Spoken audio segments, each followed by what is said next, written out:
Amen. Alampakan natin ang Lord. Umarap kayo sa inyong mga katabi. Sabihin siya katabi kapatid. Sabihin siya humarap kayo mga katabi. Sabihin mo kapatid. Napakaganda mo. You are so beautiful. You are amazing. Huwag kang magbabago. Anak ka ng Diyos. Palampakan natin ang Lord. Hallelujah. Kumusta na kayo mga kapatid?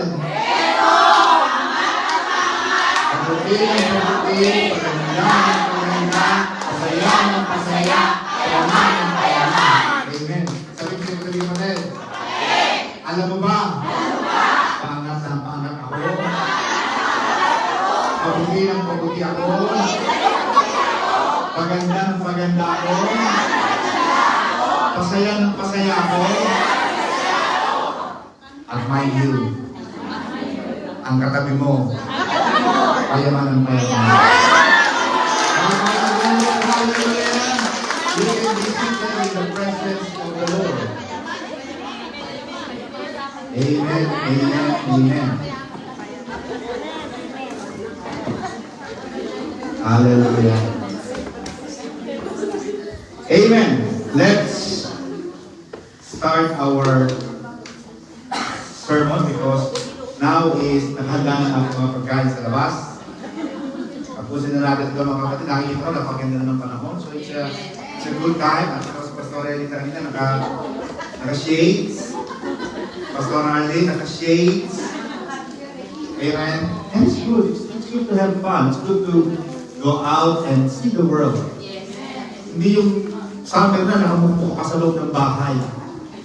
Amen ba? Lumabas-labas naman tayo sa ating mga lugar. Now mga kapatid, our topic for today is a bit, I would say,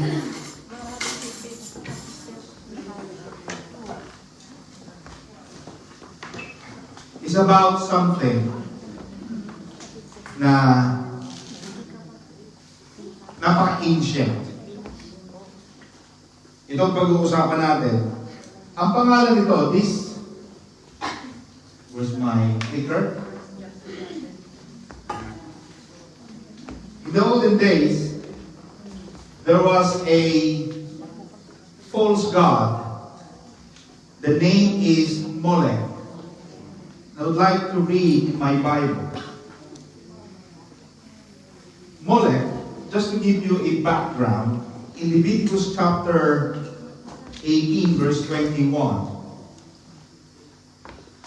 it says, do not permit any of your children to be offered as a sacrifice to Molech.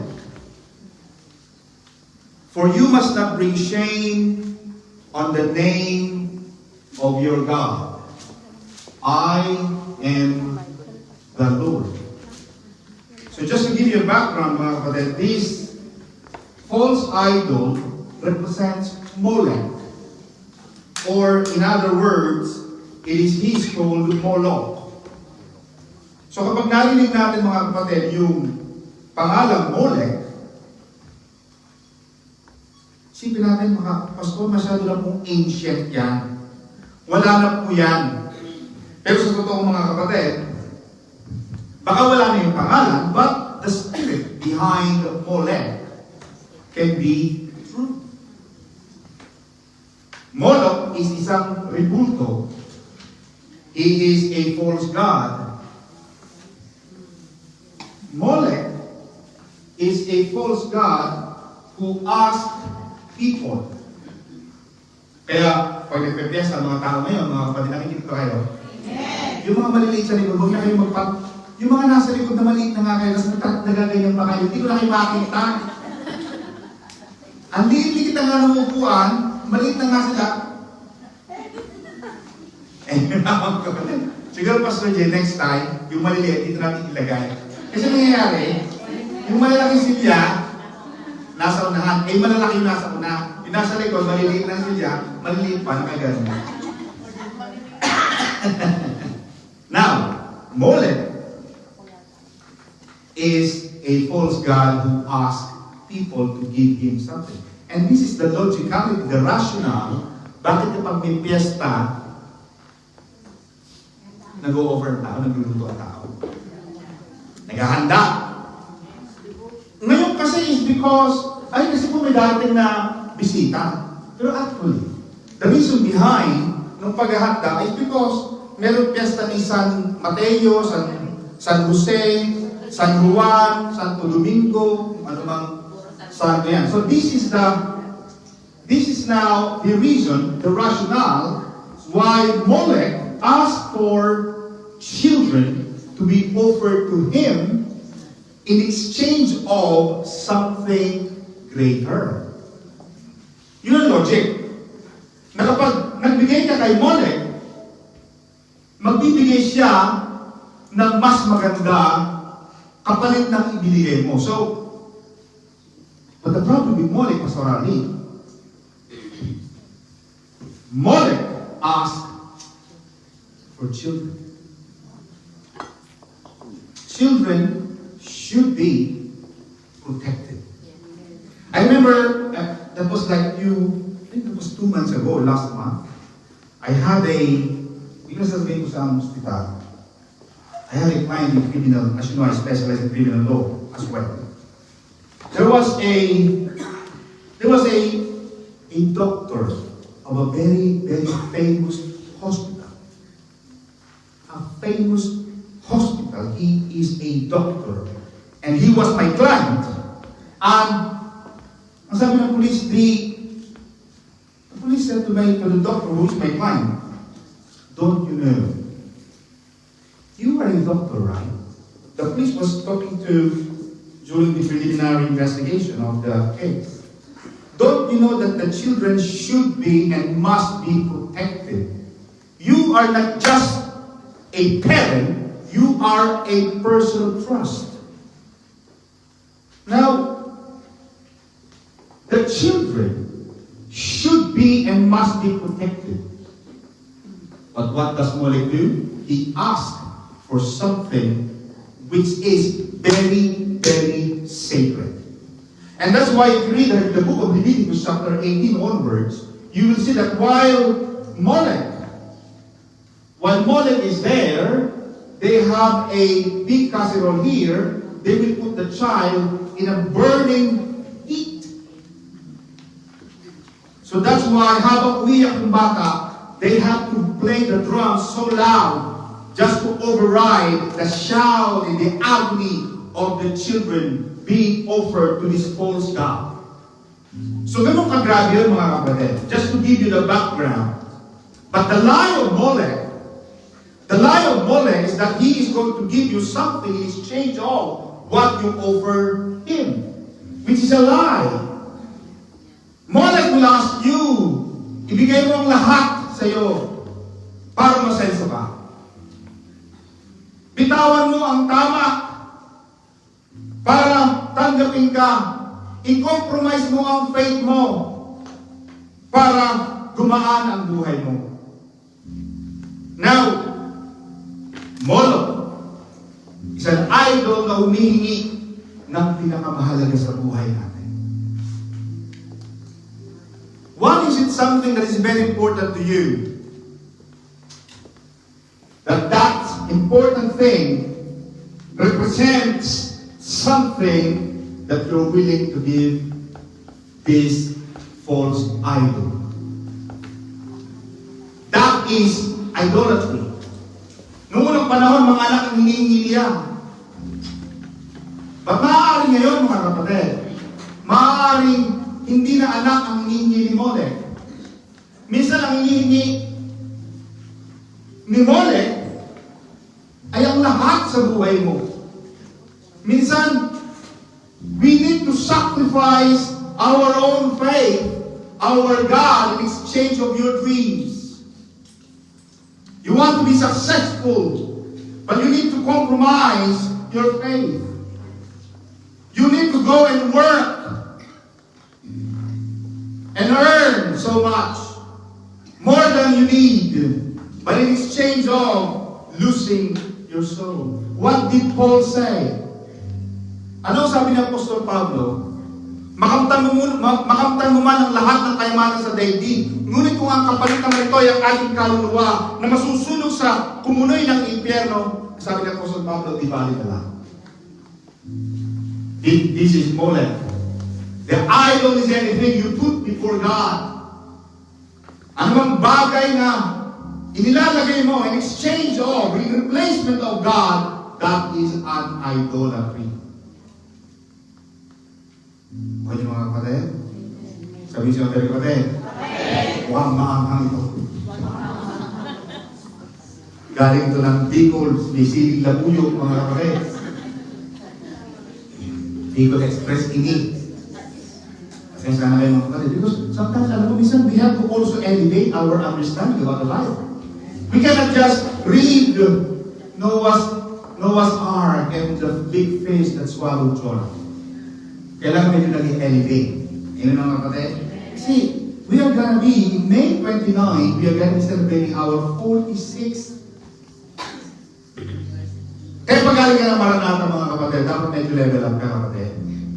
Pag yung mga nakakausap mo yung mga bago lang, medyo nadaanan namin yan. Natapos natin ang buong New Testament and the Old Testament. We're gonna be starting the book of Revelation. The entirety of the Bible has been finished. Magtanong ka sa buong church ng buong United Kingdom at Pilipinas kung sino gumagawa niya. I don't think meron. Kaya dapat mga kapatid, nag-elevate tayo. Now, may mga tao sa ay, hindi naman po sumasama sa rin kulto. Oo, pero baka ang sinasamba mo, career. Baka ang sinasamba mo, approval ng tao. O baka sumasamba ka sa comfort, ay, ayok mo wala ang trabaho. Amen ba? Baka sumama ang image. Baka mawala ako sa opinion. At mapapasalit ka naman. If you watch now the news,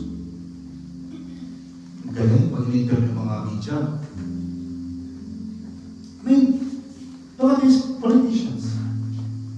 If they're really for the benefit of the people, ang dami mga pinapagawa sa kanila.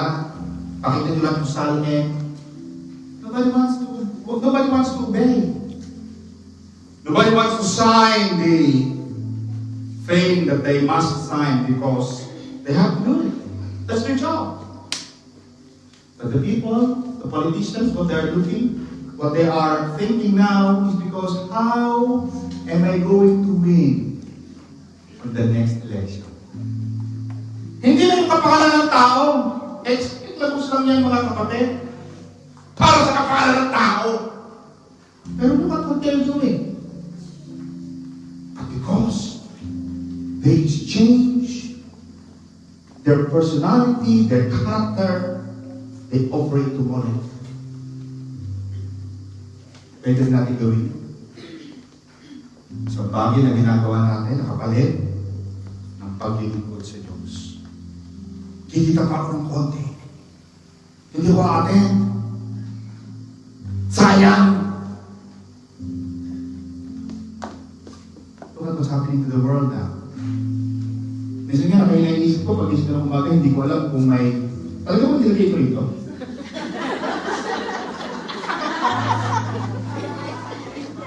Hindi ko alam kung napasabit na ako. Okay lang, patalas mo sila. Nakita niyo po ito mga. Kaya maganda na yung kaya lagi na mapatuto ng buhay ni Sister Ray. Maganda yung buhay niya. Pag ini-interview siya palagi, ay, boss, give me job from Monday to Saturday. Don't require me to go to work on a Saturday. Why? Because to her, ang priority niya ay ang paglilingkod sa Diyos. Ang priority, malaki talaga kita paglingkod. Bakit? Because you are offering your child, your life, to Molech. Kaya malaki. Yun ang logic ni Molech. Ibigay mo sa akin ang bata, bibigyan ka, how are you going? I mean, a mother who is in her right frame of mind will never offer her child. Never. But look at these highlights. They were conditioned, they were misled by wrong doctrine na kapag ibinigay mo sa akin ang bata, could you bear that pain? Pero maraming mga Kristiyano ngayon ang naliligaw sa maling pananalig, sa maling buhay. Hayaan niyo, kumita na lang kayo ng maayos. Magsikap na lang, galingan niyo sa pagtatrabaho. Amen ba? The world can give you temporary happiness, but it cannot give you eternal life. It will not give you peace. At minsan, yan pa ang magdadala ng masamang minsan ng buhay mo. Yung mga kaibigan mo, akala mo kasama mo, I did it my way. Yeah, you did it your way. Have it your way. Why? Because that's the logic of money. Mali!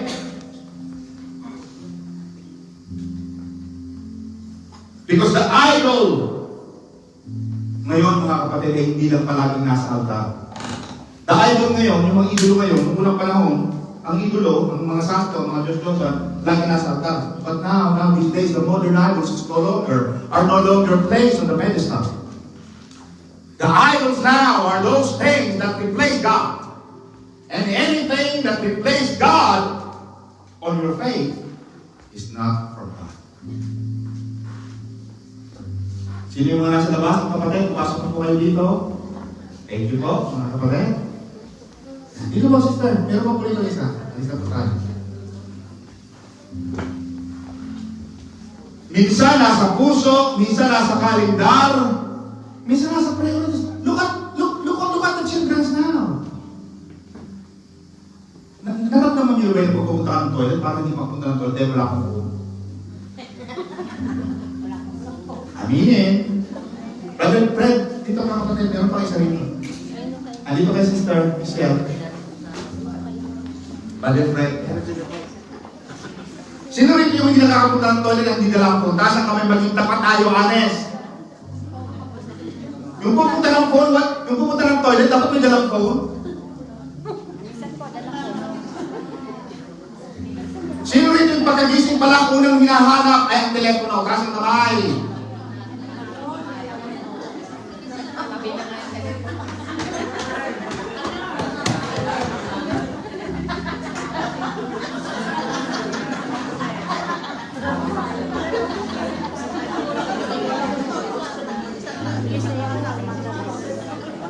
Because what the devil wants is for us to be defocused.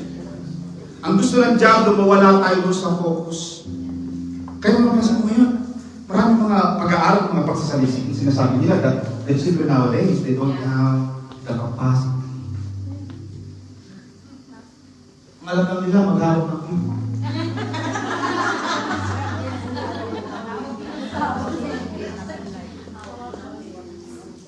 Ano ba mga kapatid? Because they exchange their lives to Molech. The spirit of Molech ay totoo pa rin hanggang ngayon. Nakikinig ba kayo mga kapatid? Sabihin sa inyo, kapatid, makinig tayo. Pasok po kapatid, pasok po, meron pa. Kahit hindi kayo mga kapatid, ito'y ating bahay. Marami pa rin nagsasakripisyo ng mahalaga para sa mga pansamantala. Ano sabi na Jesus, Sister Cecil? Huwag kayo mag-impong ng mga bagay na nasisira, nawawala, nananakaw, nangihiram dito sa lupa. Ang pag-impunan ninyo ay ang mga bagay na makalangit. Ano yun? Yung mga bagay na makalangit. Pag-ibig sa kapwa. Pagtulong sa kapwa. Pagiging maunawain. Pagiging mabait. Sabi siya yung talaga ba tayo? Mabait ka ba?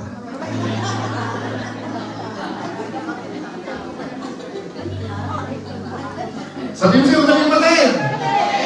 Maunawain ka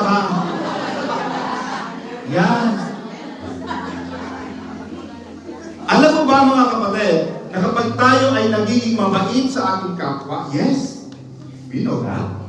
There could be a tendency that when you are kind, you can be taken for granted. You can be taken advantage of. Alam natin yun. We all know that. We have the stories. But the Bible cannot be lying. Ang sabi ng Panginoon, kapag ikaw ay tumutulong sa mga mahihirap, ay nagpapakutang ka sa Diyos. Yes, God knows that you can be spoken, you can be betrayed by people whom you have helped. God knows that. Alam ng Panginoon yun. Pero kapag ikaw ay tumulong, even Jesus knew that. Even Jesus knew that one of his disciples was Judas. Don't you think that Jesus was surprised when Judas came out of the blue? No. He knew that. Ganun din tayo. Pero kapag tinatawag ka upang maging matulungin, maawain, at kaya mo namang tumulong, ay magtitipid ka ng konti, ayaw mo tumulong, then, hindi ka nag-iipon. Pagbalik mo sa langit, Brother Rolly, pagpunta mo sa langit, Rolando Janaro, present, San Pedro. Nakita ko, may humingi ng tulong sa iyo.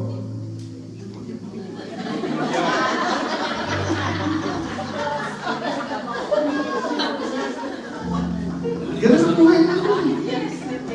Diba? In the last days, you shall come, because the Bible is clear. That in the last days, tayo lahat ay magsusulit ng ating mga ginawa sa lupa. So maganda pagbuklat ni San Pedro, kung si San Pedro talaga ang magbubuklat, Joey Baluyo nagbigay ng 10,000 piso sa mga mahihirap. Alam ko natin ang Panginoon.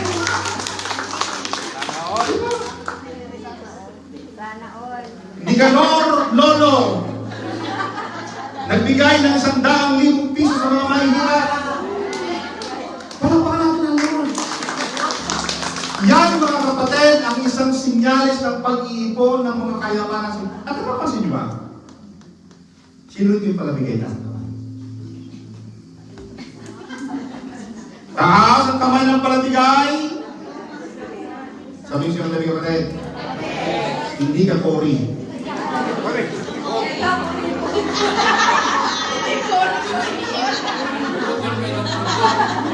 Mga kapatid, napapansin nyo mga kapatid, listen to this. Napapansin nyo, kapag kayo ay nagbibigay, you feel better. You feel good. Hindi mo iisip na nawawalan ka. Bakit? Hindi hahayaan ng Panginoon, hindi hahayaan ng Diyos na ikaw na palabigay ay maubusan. Bakit? Lagi kang bibigyan ng Panginoon upang ikaw ay maging patuloy na pagpapala sa mga taong nawawalan. Sabihin ko sa kapatid, mula ngayon, magiging palabigay ako. Palakpakan natin ng Lord. Hallelujah.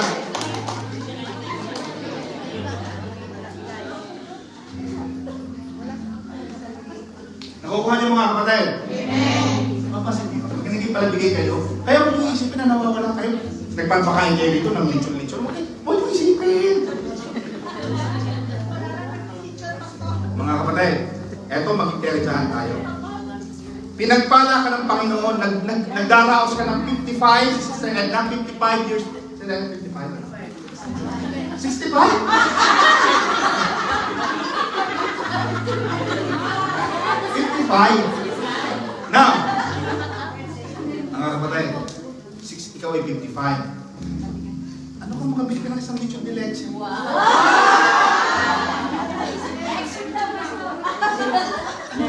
Paano mga kapatid, yung isang maliit na lechon na yun, hindi isipin yung amount. Kasi magkano naman ng 100, 150, kahit mga 200 yan. Pero binigyan ka ng Panginoon isang taong buhay. Alam mo ba marami ngayon na nasa mga ospital ngayon, ipagpapalit nila ang kanilang kayamanan sa St. John's Wood Sa Chelsea, may balik lamang nila ang kanilang kalusugan. Yung ating kalusugan ay isang malaking pagpapala na galing sa Diyos. Walang kawalan ng Diyos, mga kapatid. Ano pa ang hindi natin pwede ibigay sa Diyos? Ano ang gagawin mo? Ano ang pwede natin ibalik sa Diyos? Itong ating paglilingkod na itong malaking kapalit ng ating paglilingkod. Kapalit ng biyaya ng Diyos. Nakikita ko si Pastor Jay, si Sister Marinig, nag-aayos ng mga mikrofon. This is it. Ito yung pag-iipon ng ating mga makalangit na kayamanan, mga kapatid. May nakikita ka nahihirapan, may nakikita ka nangangailangan, may nakikita kang lumuluha. Yung iyong pagsasalita ng mga salita ng Diyos, pag-i-encourage, those are part and parcel of you. Pag-iipon ng mga kayamanan panlangit. Sabi mo siya, magaling kapatid. Mula ngayon, mag-iipon tayo ng mga kayamanan ng panlangit. Palakpakan natin ang Lord. Kapag ang success ng tao, nakiprint mo, may mga tao mayaman, at hindi tayo again sa maganda talagang mayaman, masarap. May mga tao kayo yung mama, so lagi mahirap. Sino ito gusto maghirap? At may papanlang kayo. Pag-pray ko kayo, halik kayo. Panginoon, paghirapin mo po itong aking kapatid. Huwag mo po siyang bigyan ng trabaho. Gusto niyo ba yung maghirap? Gusto niyo ba yung nakalagay sa Facebook na isang Pilipina nagmamalik gusto sa Trafalgar Square? Mga kapatid, ang Pilipina, taga-Laguna. Amen ba, mga kapatid? Di ba? Ang gusto natin yung mga maganda, mayaman. Ngunit, kung ang magiging kapalit, Sister Lorraine, ng ating kayamanan ay ang pagkawala natin sa Diyos, di bali na lang.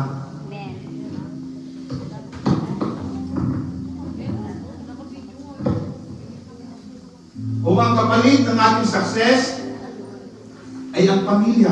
Nakikinig ba kayo mga kapatid? Makinig kayo mga kapatid? Pagkalis ko ito may exam.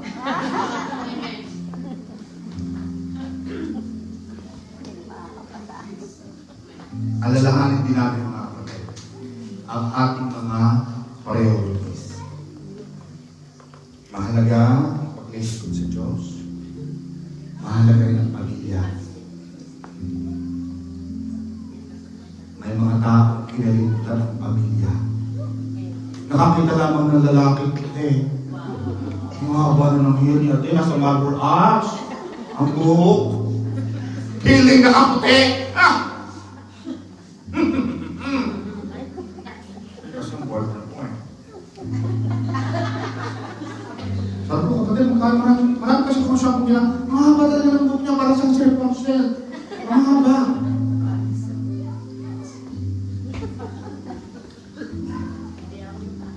Huwag niyong kalimutan ang inyong pamilya.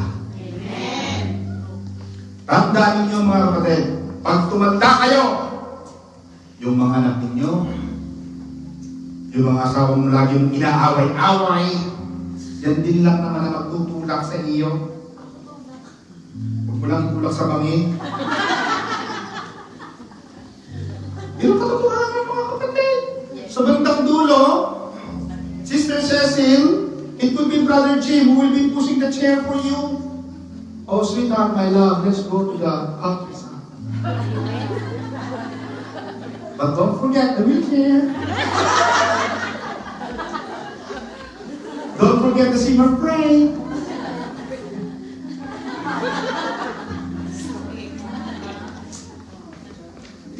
Ang tagal-tagal mo, sandali!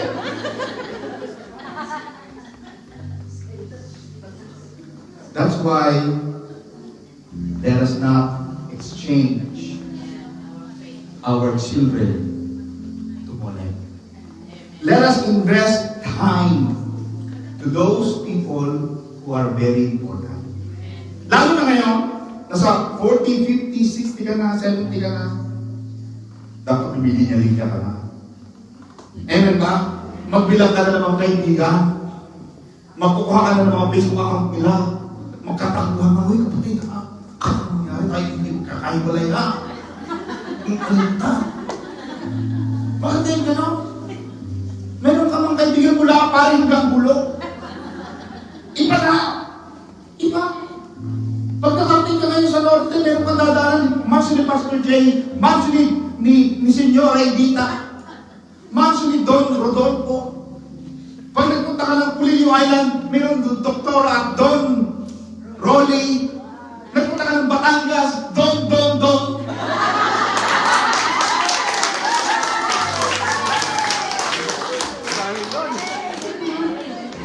Ang pangalan ko talaga Don.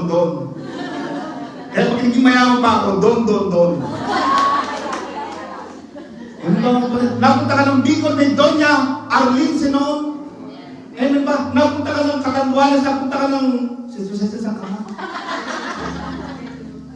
Cagayan de Oro City. Sister Juliet, saan ka? Ha? Zamboanga de Norte. Zamboanga City. Kapatid, meron tayong matupunta. Amen ba? Yun ang pinakamahalaga sa buhay. Amen ba? Yung pagtanda mo, intact pa rin yung pananampalataya. Hindi mo ipinagpalit yung iyong pagkatao. Yung pinakamasarap. Sabi mo siyempre, hindi natin magpapalit ang tagumpay kung mawawala naman ang ating pamilya. Palagpakan natin ang Lord. Hallelujah. Pangatong puntos, mga kapatid. Tandaan natin ito. Ang idols, Molech, will always ask you to give him. Ilan gusto ni Molech? We know that Molech is a dead idol. Nakikinig pa kayo, mga kapatid. Kahit hindi niya magsasatahin namin, pero gumagalaw ang ulo niya, so nakikinig ko sa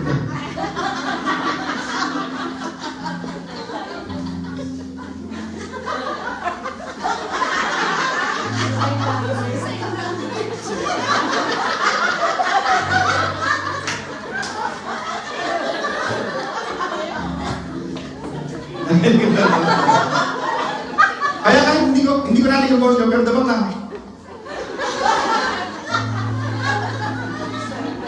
Sabi ko siya, talaga patay. Kami na tayo mag-usap. Okay. Si Molech always asks you to give him your child. Pero alam mo, ayaw ng Panginoon, mga kapatid. Ayaw ng Panginoon. Ang Diyos natin, kakaiba yan. Molech is happy. Look at this. Molech is happy. Molech is happy when the child cries. Do you get it? He is happy when you see you cry. But look at what happened in the Mount Horeb. When God asked Abraham to bring his only and begotten son Isaac to the mountain, God also said, give me your son, your only son. Don't forget the fire and the wood.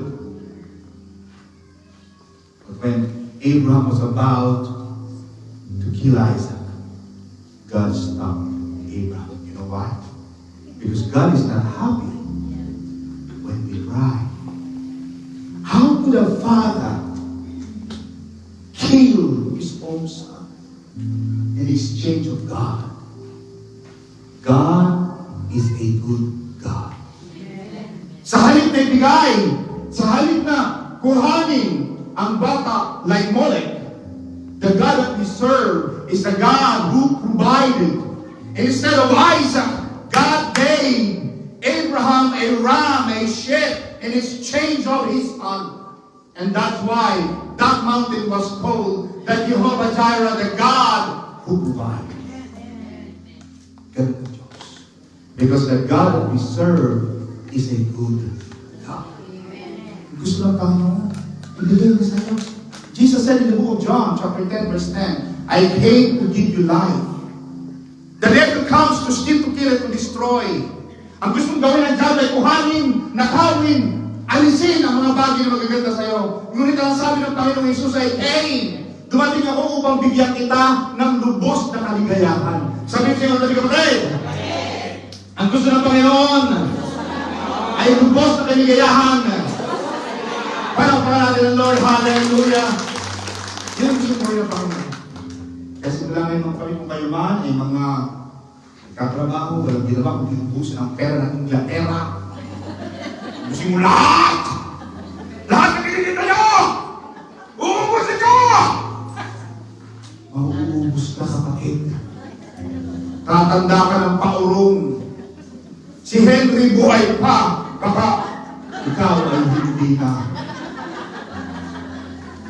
Nakukuha niyo mga kapatid? Kilala niyo ba si Henry? Oh. Saka si Hetty. Di ba? Pero sabi ng Panginoon, yung mga anak ninyo, bigyan din ng panahon, Sister Mirna. Yung mga anak ninyo, bigyan ng panahon. Hindi wala nang ginawa kundi magtrabaho. Ano ba isa sa mga base, nakikinig ba kayo mga kapatid? Base sa pag-aaral sa inyo. Kamusta? Ang dahilan kung bakit may mga batang nawawala sa tamang direksyon. Because parents, they offer their children to Molech, not necessarily physically, but emotionally and spiritually. They don't have time to pray for their children. Wala silang panahon ipanalangin ng kanilang mga anak. Wala silang panahon paspasan ng kanilang mga anak. Wala silang panahon i-train. The Bible is clear. Train your children to the way they should go. They should go. Kahit masaktan, magalang ang mga anak ninyo. My son, my daughter, it is my job to bring you to the way you should go. Ikaw na magulang ang magtuturo sa iyong anak kung saan dapat pumunta ang bata. Because kapag pinabayaan mo ang batang hanapin niya ang direksyon niya, then this is what is happening. We are sacrificing our children emotionally and spiritually. But if you ask the Lord, Panginoon, pinapanalangin ko ang aking mga anak. Wherever they are. I know I'm not with them. But Lord, as for me and my house, we will serve the Lord. As for me and my house, Panginoon, ipinapanalangin, Panginoon, aking pong inilalahad ang aking mga kamay sa atas na naroong panin ng daigdig, Panginoon, hindi po maliit ang iyong kamay upang hawakan sila, ingatan sila. Panginoon, iparamdam mo sa aking mga anak na nananabik ako sa kanila. Panginoon, ingatan mo po sila, protect them. Bless all the works of their hands, the walks of their feet, and the desires of their heart. Even on small prayer, let your children be protected. Don't allow a day na yung may mga magulang na walang ginawa kundi mag-flick, lalo na lang hawak mo ang beat. Wala nang ginawa kundi mag-flick ng kanilang mga phone, pero walang panahong ipanalangin, walang panahong kausapin, walang panahong mangaral, walang panahong dalhin ang kanilang mga anak sa biyaya at sa gawain ng Diyos. Now is the time. May pagkakataon pa. Tayo mga magulang, mga kapatid, let us go back to God. Humingi tayo ng tawad sa Diyos. Panginoon, patawarin mo po ako. Sapagkat maaaring ipinagpalit ko ang aking pamilya, ang aking mga anak, hindi man physically, but Panginoon, emotionally and spiritually, ay ibinigay ko ang aking mga anak kay Molech because I don't have time. That's the problem. Na mga naghahanap buhay, hindi masama maghahanap buhay, ngunit bigyan din natin ng panahon ang ating mga anak, ang ating pamilya, ang ating mga asawa. Mga asawa. Wala nang panahon. Pag dumating sa bahay, alas 12:30 ng hating gabi, hindi na makaligo, hindi na makatutbrush. Magkaroon ka ng panahon. Pastor, iniwanan po ako niya gano'n. Eh bakit? Eh wala akong panahon eh. Let's be honest. Hello? May panahon ka sa asawa mo, kapatid. Amen ba? Kaya nung isang araw, inaya ko si Sister Edna sa kanya. Brother Bella, Pastor, magkopi-kopi po tayo. Ako, Sister Edna, tama. Hindi pa kami nagkakapi ni Sister Edna. Huwag ko ako sa aalagaan niyo ang inyong pagsasama.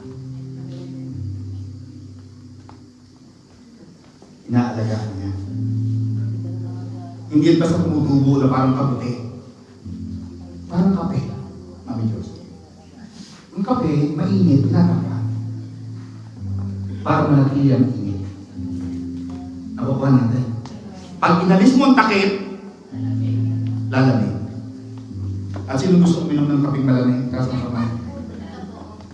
Maliban na lang yung cold coffee. Pero talaga ang design sa kape ay mainit. Ang pinag-uusapan niya yung amoy ng kape. Kasi pag mainit, ang bango ng halimuya. Gawin ang ating mga anak. Huwag ninyo yumaho. Huwag natin hayaan lumaki na ng lumaki. Nagkaapo na sa tuhod, yung nalangala. Ako sa... Napakuha niyo mga kapatid? Kaya, yung mga anak niyo, pagsasabihin niyo, anak ko, ikaw ay mahal ko. Naniniwala ko. Magtatagumpay ka. Alam mo na, pinag-pray kita. Para piliin yung galing Pilipino. Amen. Yung mga anak niyo, kung may kasama kayong anak, yung mga hindi pa nakaka-uwi. Yung mga kapatid dito, hindi pa nakaka-uwi. 21 years na. Ibinibili ko na ng pamasas. Ako na ang bibili. Nagmamakaawa na ako. Ako na ang bibili. Parang awa na. Pero mahal kasi nila pamasahe. Kaya medyo nagbabago ng isip ko. Tumaas na ang presyo ng gasolina. Chinek namin kanina ng pamasahe. Dati China Airways, 8,300 lang. Ngayon, 800, 900 na. Sayang na. Hindi mo alam kung kakababa ka. Mind you. Diba? Lalo pag pumunta ka ng Bicol, Asian Spirit, huwag kang sasakay sa Asian Spirit. Sa Asian Spirit, Asia ka sa baba, pagtaas mo, Spirit ka naman. Diba?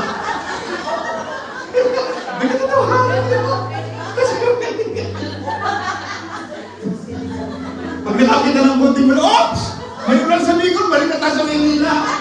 Balik kami sa Maynila, kaya pala, sa Naga, lugi ang mga aeroplano. Yung mga taga-Naga na ginag-airport eh. Pero sila mismong taga-Naga, at yung iba pang taga-Naga, sabay-sabay kami sa Albay. Nasa Albay kami, ganun kalayo ng Albay, Naga, 3 oras. Nandoon lahat, nagbunto ng mga tao sa Albay. Walang sumasagay ng Naga Airport, kasi ang taga-Naga Airport, Asian Spirit ang ganun na dinadrive. Sa baba, Asian ka, pag last mo, Spirit ka na lang. Pag nakakita ng kaunting ulap at mga magulong ulap, babalik na sila, kaya walang sumasakay. Ganun tayo mga kapatid. Ibigyan niyo ng panahon ng iyong mga asawa. Lumabas, tama sa pastora yan, Linda. Kita mo, talagang orange na orange. Diba? Paano hindi mahagyan ng brother Joko? Saan ka ng mahal ko? Nandito ako! Hello! Nag-iisa! Wala pa ka natin ng Lord. Nagpakalang natin sa following day. Aba, ay kahit malayo-layo pa, nasa ka mga? Hello! Nag-iisa! Aalagaan mo yung pagmamahal mo. At gusto ko bilang pastor ninyo, kaibigan ninyo, abogado ninyo. Pagkanda natin, mga may uba na tayo. Oh, kapatid, kumusta ka na? Wala ka sa Facebook.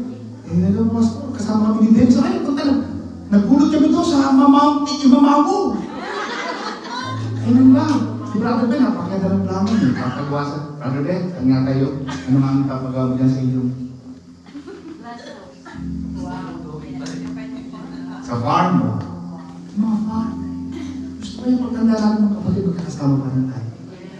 Huwag natin ipagpapalit itong ating samahan. Amen. Huwag yung pagpapalit. May mga bago ka na ibibigay na sisirain ang ating relasyon. Itong samahan natin ito mga kapatid, sabi niya, hindi lang pampamilya.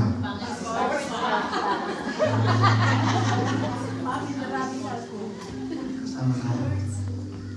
Huwag mawawala ang pagkakaibigan. Kung masira na ng konti, nagkakaroon ng konti. Pahilyo. Ibalik palagi natin kasi hindi talaga nawawala yung isa na itampuhan, isa na kanya yung bibig natin, nakakagyan natin yung ating dila, wala namang ginagawa yung dila, nakakagyan ko kayo. Ngayon lang. Pero once nasira yung mga kapatid, balik natin. Huwag natin pagpalit ang anumang bagay kay mo rin. Panatilihin ang pagkakaibigan, ang pagkakalsa, ang ating pamilya, ang ating pagtotoo. Mahal yung pagtotoo sa Eli, mahal yung pagtotoo mo. Bakit? To your testimony, makinig mo the last 2 minutes. Ang pagtotoo ninyo mga kapatid, iingatan niyo yun. Why? The devil will attack your testimony. The devil will attack your testimony. Lagi mong pinagmamalaki at kakitirahin mo. But you need to be strong. You need to keep, protect your family, your faith, your purpose. Yung purpose ko sa buhay. Ano ang purpose ko? Ako, ang purpose ko, mangaral ng salita ng Diyos.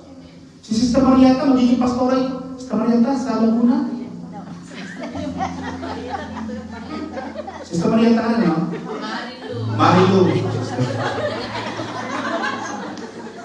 So, huwag niyong kakalimutan mga kapatid yung purpose at yung inyong pagtotoo. Pinagpala ka ng Panginoon sa United Kingdom. Pag-uwi mo.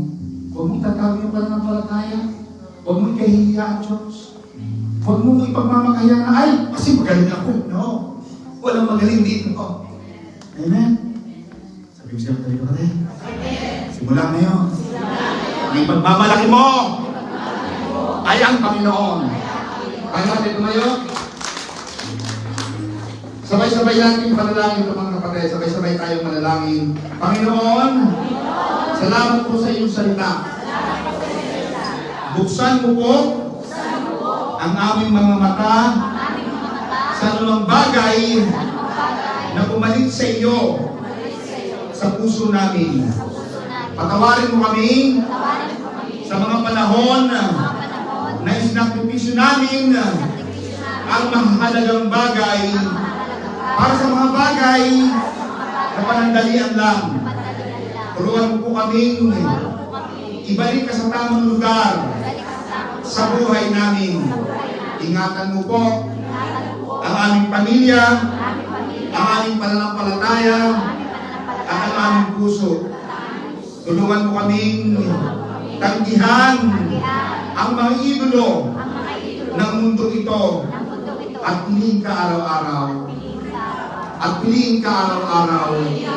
Sa pangalan ni Jesus. Amen. Hallelujah. Maraming Lord.